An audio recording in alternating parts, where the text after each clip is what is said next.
Howdy, folks. I'm Brian, I'm Amber. and here's some Reddit. Our first letter is titled, Am I the jerk for not paying any more towards our daughter's wedding after she cut pieces of her mother's wedding dress off for her own? My wife made her wedding dress with her mother. It was very sentimental to her, and she was very proud of it. It was simple, but freaking gorgeous. She always said that she would love for our kids to wear the dress at their wedding. We have three daughters, a 34-year-old, a 30-year-old, and a 25-year-old, and one son, a 28-year-old. My wife made it known that the dress was not to be altered except to be taken in or let out, and so that it could be reworn. Our youngest daughter didn't wear it, our daughter-in-law wore it to the reception, and our son held it up against him for some pre-wedding bridal pictures, and he wasn't left out, so he totally rocked it. Oldest daughter wore it for her wedding. We've offered some financial contributions to all of our children towards either school, a wedding, or a house down payment. Olivia has asked for help paying for her wedding. The wedding is in the beginning of August. A few months ago, Olivia asked my wife if she could use the dress for her wedding, and my wife gave her the dress, so Olivia could get it fitted with plenty of time. Tuesday, Olivia asked me to go with her to pay some vendors. One of the stops was the tailor shop for the final fitting and to pay the seamstress. Olivia was really nervous, and I figured it was just usual pre-wedding jitters excitement. The dress Olivia came out in was not at all her mother's dress. It was a completely different dress with parts of her mother's gown added to it. She took the straps, the sash, the train, and embroidered top skirt, and had added it to the new dress. I was befuddled for a bit and then asked what this was. Olivia's reasoning was that she was the last of our kids to get married and there wasn't anyone else to wear it, and she made sure to instruct that they keep the original dress so that it would be returned to her. I told her that it's not the same and she knows it, and the dress was never hers to do with what she wanted. I asked the seamstress for the rest of my wife's dress and had Olivia tell my wife in person what she had done. My wife was devastated. I have since canceled the payments that I made, and I told her that day that I wouldn't be paying another cent for her wedding. She and her fiance can figure it out. Our youngest daughter thinks that I've gone overboard, knowing that Olivia planned her wedding with our help in mind, and without it, she can't pay for everything. Olivia's future in laws also agreed with that. They can't afford to help her and suggested that I should pay.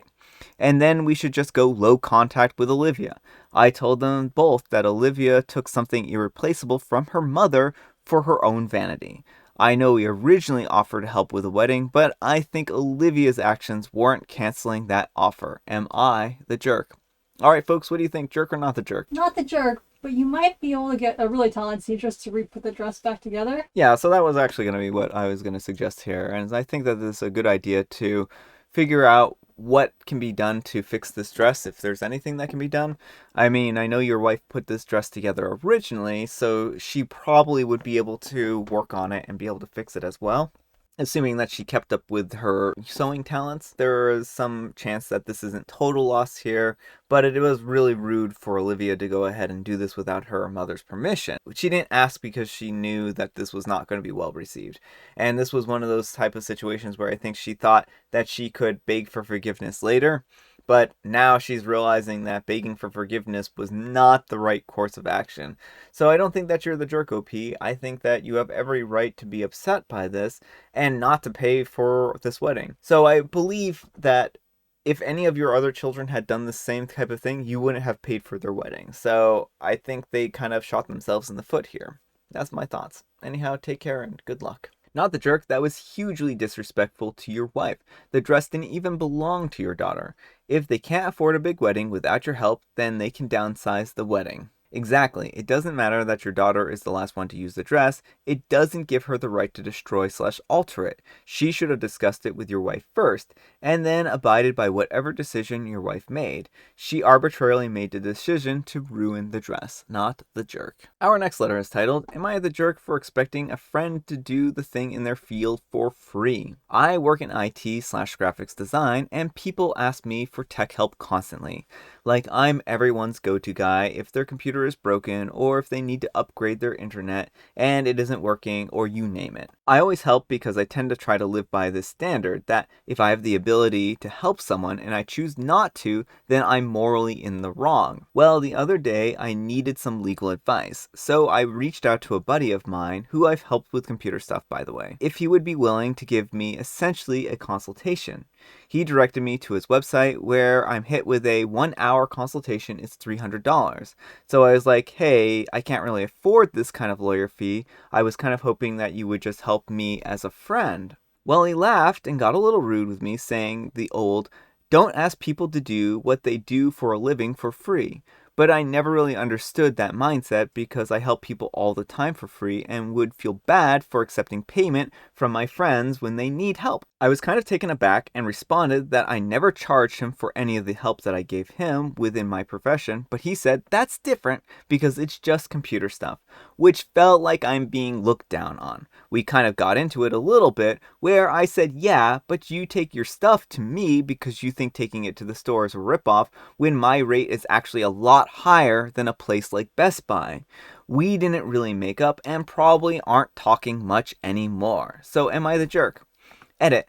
I was told to add this context to the post. I'll add some clarity of the type of work I've done for him for free. I've designed a logo, I've helped create a web page and form submission / ticketing system, I've helped repair broken computers, I've built game computers for free, set up a small home network, and designed some flyers for his wife's cleaning services.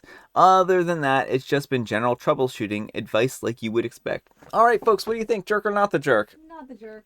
I would normally say in a situation like this that OP was probably the jerk. Mm-hmm.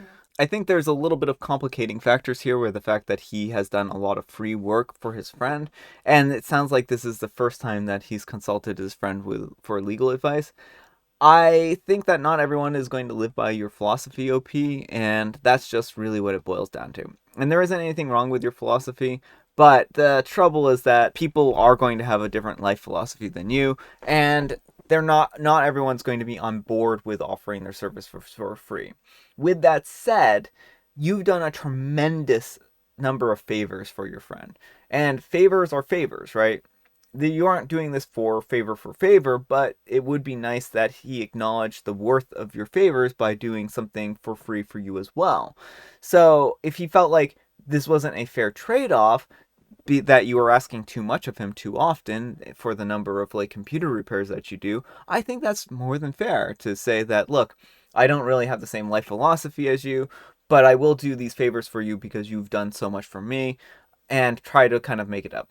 My advice here would be to write up an invoice and be like, well, if you ever want to pay me back for these work, then I'm not going to do anything for free for you until you pay up this type of stuff. So that way, you make it obviously clear to him that in the future, any work that you do for him is going to be charged, and that he also knows what your going rate is. So he's kind of shot himself in the foot here because now he's taken someone who was doing a lot of free work for them and doing a good job of it, and basically is now been like, oh yeah, by the way, I don't really need or want your help here. So that's my thoughts. Anyhow, take care and good luck. Not the jerk. Send him an invoice for the IT work that you've done and call it a day. He doesn't value your work because he didn't have to pay for it. This is an excellent idea. Not the jerk. I frequently call my friends to bounce ideas off of them, and your friend could at least have listened to what you had to say and then pointed you in the right direction. That's not my area of expertise, but I think you need a lawyer specializing in XYZ field. Let me dig into my Rolodex and give you a name. Would be perfectly acceptable. I'd also use the very same line if he ever comes to you with a computer problem again. $100 an hour, 2-hour minimum. Please ensure the data is backed up as we make no guarantees. Alright folks, it is tea time. Grab your beverages of choice. I have a beverage here. Amber has had some tea, but now she has some water. And you can guess what kind of tea I have. What has 6 legs, but only walks with 4? A horse with its rider. It's a pretty good, that's an actual riddle. That is an actual riddle. I'll give that one a pass. And I have some Earl Grey today. Alright folks, that's all the time we have for today. I hope you enjoyed today's video. If you did, consider giving me a like. And if you didn't, consider giving me a dislike. Thanks so much for watching. Happy Friday. We made it to the end of the week. I hope everything is going alright for you folks. And I will see you all tomorrow. Bye.